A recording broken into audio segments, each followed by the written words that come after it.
Gara-gara sebutir kurma, doa Nabi Ibrahim tertolak sampai 4 bulan. Hanya karena sebutir buah kurma, seseorang harus menanggung dosa. Hal ini dialami bukan dari kalangan manusia biasa, akan tetapi dialami oleh golongan Nabi, yakni Nabi Ibrahim, bapaknya para nabi. Sekalipun dilakukan oleh seorang nabi, ia tetap berdosa karena sebutir kurma.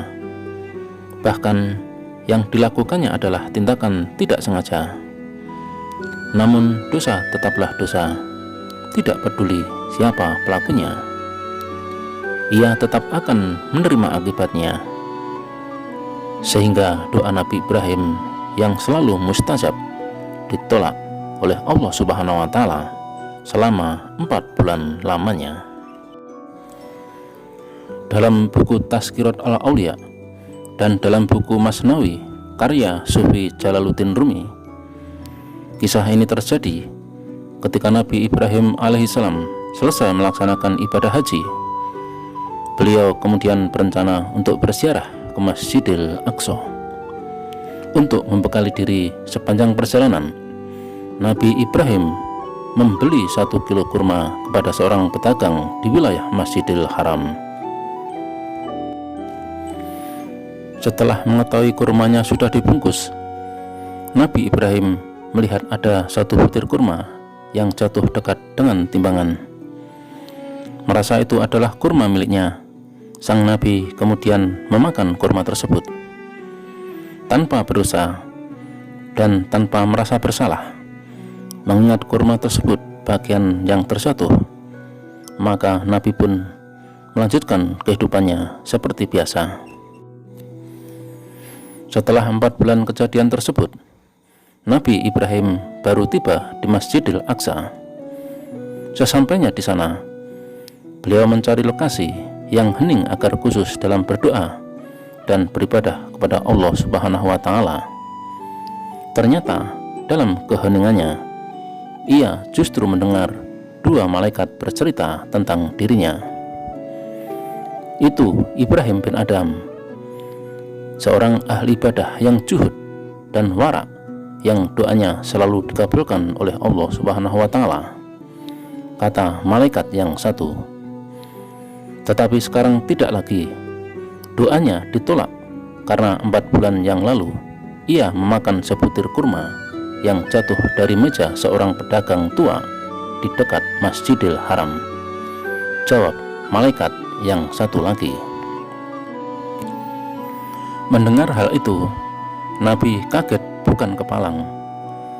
Dari percakapan tersebut, bisa jadi selama 4 bulan semua ibadahnya tidak diterima oleh Allah Subhanahu wa Ta'ala. Hal ini hanya karena sebutir kurma.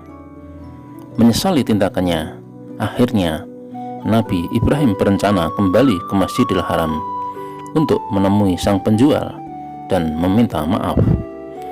Namun celaka, karena sang penjual ternyata sudah meninggal dunia, dan di tempat pedagang kurma yang pernah dibelinya tersebut dijaga oleh seorang anak muda. Ternyata ia adalah anak sang penjual.